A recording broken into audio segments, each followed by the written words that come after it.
I'm holding in my hands a piece of paper that once represented the power of one of the greatest empires in human history. This is an Ottoman government bond, issued in 1876, and I bought it for $20 at an estate sale. $20. For what was once worth 1,000 British pounds. For what once commanded the full faith and credit of an empire that stretched across 3 continents. For what some investor, 150 years ago, believed was as safe as gold itself.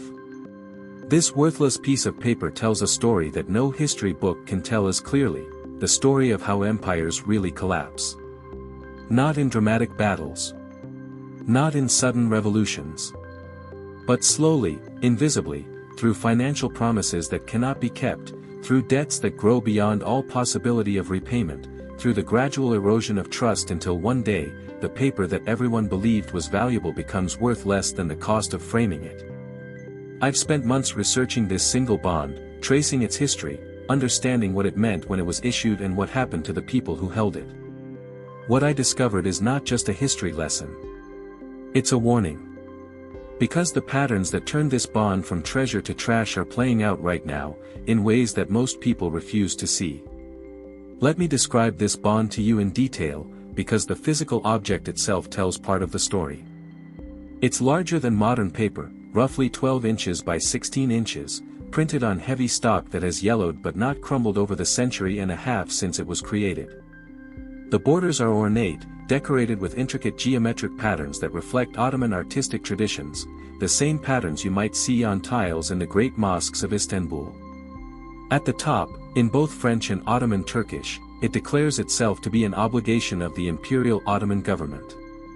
The dual language is important, and we'll return to it. Below the heading, dense paragraphs of text specify the terms, the interest rate, the payment schedule, the amount of principal, the various promises that the Ottoman government made to whoever held this paper.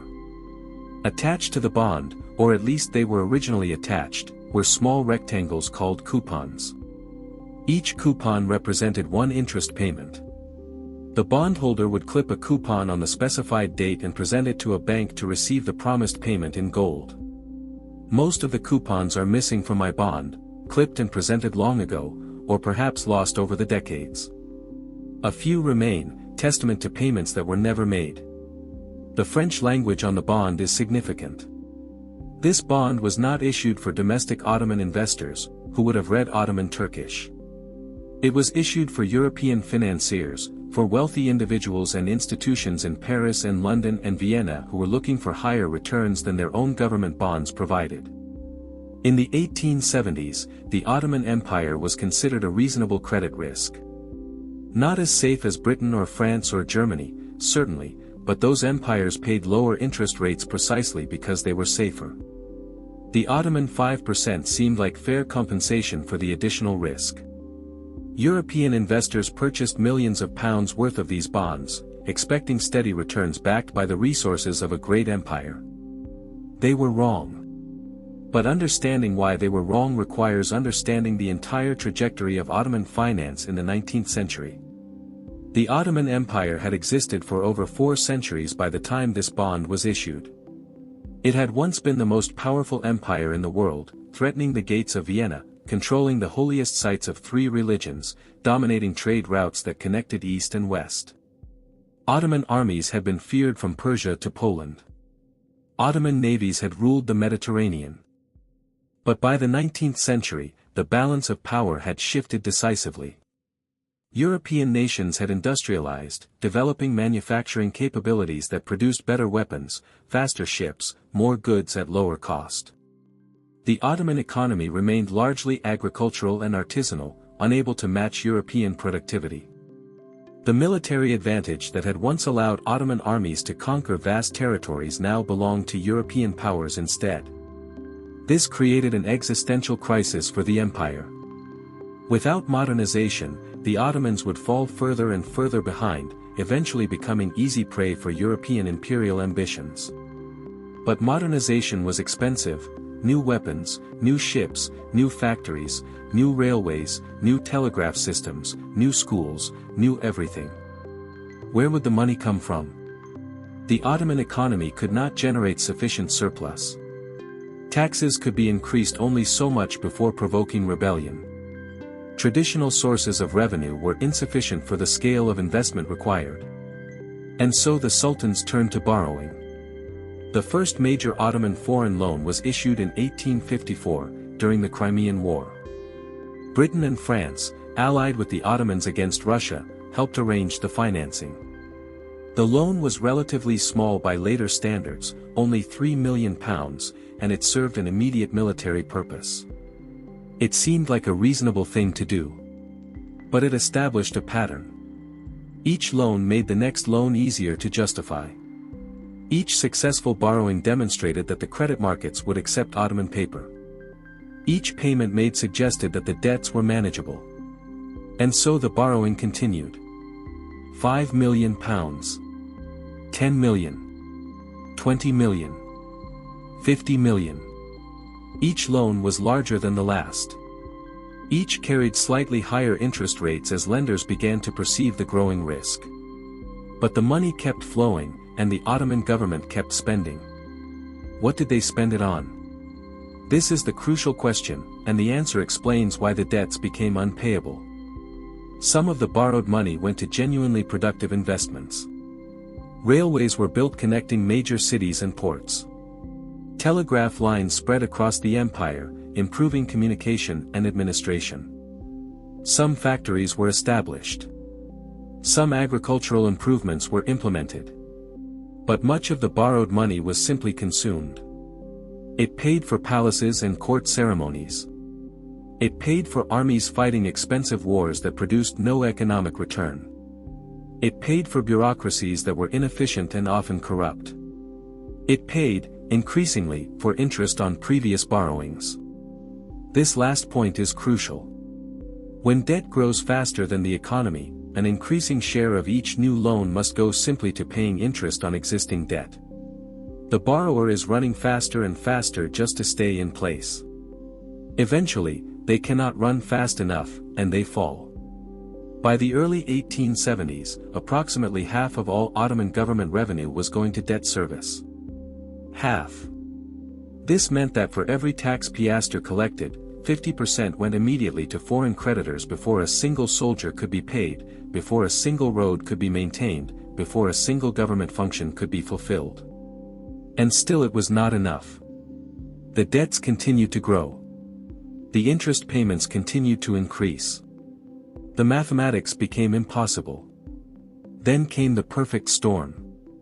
The global financial crisis of 1873, which began with the collapse of the Vienna stock market and spread across Europe and America, tightened credit everywhere. Investors became more cautious. Interest rates rose. Borrowing became harder. At the same time, the harvests of 1873 and 1874 were disastrous across much of the Ottoman Empire. Agricultural regions that normally produced surplus for export were barely feeding themselves. Tax revenues collapsed just when they were most needed. And in the Balkans, long-simmering nationalist movements exploded into open rebellion. The empire had to fight expensive campaigns to maintain control of territories that were essential to its identity and its revenue base. Military spending soared. The bond one hold was issued in the midst of this crisis, in the terrible year of 1876. By this point, the Ottoman government had already admitted it could not make full payment on its debts. In October of 1875, it had announced a partial suspension, essentially paying only half of what was owed and promising to catch up later. This bond was part of the attempt to reschedule the debt, to give the empire breathing room, to restore confidence among investors. The terms included various assurances about future payment, promises to dedicate specific revenue sources to debt service, commitments to reform and improve the empire's finances. Someone read these promises and believed them.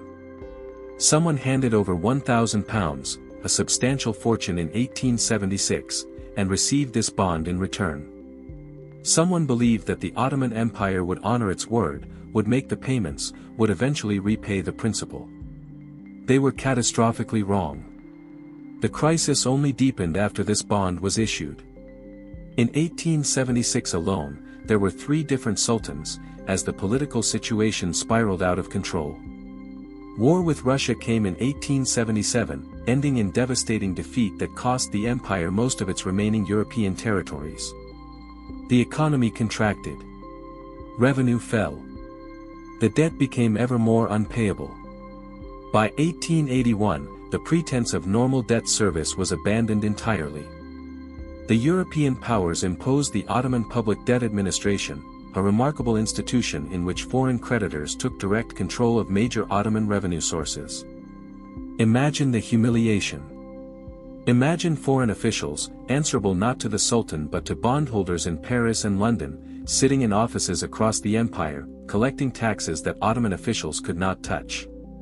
The salt monopoly, the silk tithe, the stamp tax, the spirits tax, the tobacco revenues, the customs duties from certain ports, all of these flowed directly to the Public Debt Administration before the Ottoman government received anything. Thousands of Europeans were employed in this organization. They had their own buildings, their own bureaucracy, their own power structure operating in parallel to the Ottoman government. It was colonization by financial means, a surrender of sovereignty compelled not by military defeat but by debt.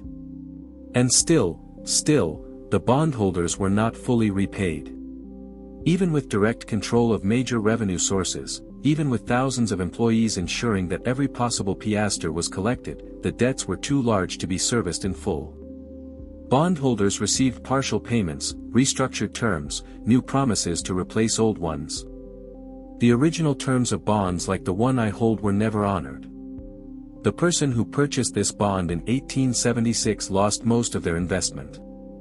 If they or their heirs held it long enough, through all the restructurings and partial payments and broken promises, they might have recovered some fraction of the original value. But the 5% annual interest in gold, the return of principal in 1894, the security of a great empire's promise, these were illusions. Now, let me tell you what this bond reveals about how empires really collapse. The first revelation is that collapse is invisible until it becomes undeniable. An observer in 1870, looking at the Ottoman Empire, would have seen a vast territory, a large army, a government that had existed for 4 centuries and seemed likely to exist for 4 centuries more. The growing debt might have seemed like a temporary problem, manageable with reform and time. But the debt was not temporary. The fundamental dynamics, spending exceeding revenue, borrowing to cover shortfalls, interest compounding faster than the economy could grow, these dynamics were destroying the empire even as it appeared stable. The collapse was happening in the financial statements before it happened on the battlefield. The second revelation is that markets are not prophetic. Investors purchased Ottoman bonds at interest rates that suggested they saw the empire as a reasonable risk, only modestly more dangerous than the great powers of Europe. These were sophisticated investors, London bankers, Parisian financiers, professionals who analyzed credits for a living. They were wrong. Markets aggregate information, but they do not create wisdom. When everyone believes something, it is not necessarily true. When prices reflect confidence, the confidence may be misplaced. When an investment seems safe, it may be precisely because the risks are hidden rather than absent. The third revelation is that debt restructuring is usually a way station to default, not an alternative to it. The Ottomans restructured their debt multiple times before the final admission of failure. Each restructuring was announced as a solution, a fresh start, a resolution of the problems that had led to crisis. Each restructuring failed to address the underlying dynamics and merely delayed the inevitable reckoning. Today, we see the same pattern everywhere. Countries restructure their debts with great fanfare, promising that this time will be different, that reforms will work, that growth will resume. Sometimes it happens.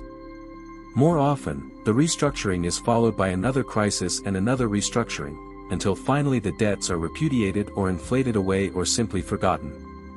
The fourth revelation is that sovereignty and solvency are connected.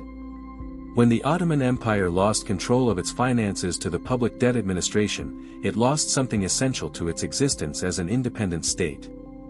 A government that cannot control its own revenues is not truly sovereign. A nation that must answer to foreign creditors before it can pay its own officials is not truly free. The loss of financial sovereignty preceded and predicted the loss of political sovereignty. The empire that had to submit to the public debt administration in 1881 would lose territory after territory in the decades that followed, until nothing remained but the Turkish heartland after World War I. The fifth revelation is that the end comes faster than anyone expects. The transition from stressed but functioning empire in 1870 to effective financial control by foreigners in 1881 took barely a decade. For 4 centuries, the Ottoman Empire had been a major power. In 10 years, it became a dependent state, its finances controlled by its creditors, its future determined in boardrooms in London and Paris. Once confidence breaks, collapse accelerates. The same investors who were happy to lend at moderate rates become unwilling to lend at any rate. The same creditors who were patient become demanding. The same officials who saw stability see catastrophe. The phase transition from solvency to insolvency is sudden, even when the underlying deterioration was gradual. I keep this bond on my desk, and I look at it often. It reminds me that the institutions we trust can fail. That the promises we believe can be broken. That the stability we assume can vanish faster than we imagine. And it makes me ask uncomfortable questions about our own time. The modern financial system is built on promises far more elaborate than anything the Ottoman sultans imagined. Governments around the world have debts that dwarf Ottoman borrowing as a share of their economies. Central banks create money in quantities that would have seemed insane to 19th-century observers. Financial instruments of incomprehensible complexity tie together institutions across the globe. Are these systems sustainable? The markets say yes, most of the time. Interest rates on government debt remain low in most developed countries. Currencies retain their purchasing power, more or less. Payments are made on schedule. The coupons are clipped, and the gold, or its modern equivalent, flows to bondholders. But the coupons were clipped on Ottoman bonds too, for a while. Payments were made, for a while. Confidence remained strong, for a while. The transition from functioning to failing can be measured in months or years, not decades or centuries. I am not predicting imminent collapse. The Ottoman example teaches us that unsustainable situations can persist for a very long time, that decline can be gradual, that the day of reckoning can be postponed again and again. Perhaps our current debts are sustainable. Perhaps modern economic tools can manage what 19th-century Ottomans could not. Perhaps this time really is different. But I am also not confident. When I look at the debt trajectories, the unfunded promises, the political unwillingness to address fundamental imbalances, I see patterns that this bond has taught me to recognize. I see the same willingness to borrow from the future, the same belief that problems can be managed rather than solved, the same confidence that decline is something that happens to others. This bond cost me $20. The education it has provided is priceless.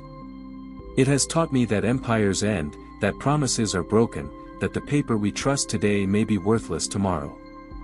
It has taught me to question confidence, to doubt sustainability, to look beneath the surface of apparent stability for the rot that may be spreading within. It has taught me, most of all, that history speaks to those who will listen, and that the lessons of the past are never truly past.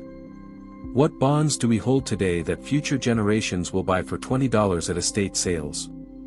What promises do we trust that will be broken?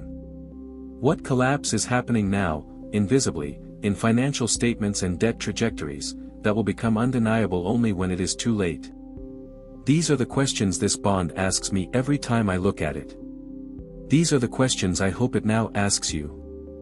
If this exploration has raised questions for you about the promises we trust and the stability we assume, I would value hearing your thoughts. What parallels do you see between Ottoman decline and modern challenges? What debts concern you? What confidence do you question? The conversation matters because these patterns recur throughout history, and recognizing them early is the only way to prepare for what may come.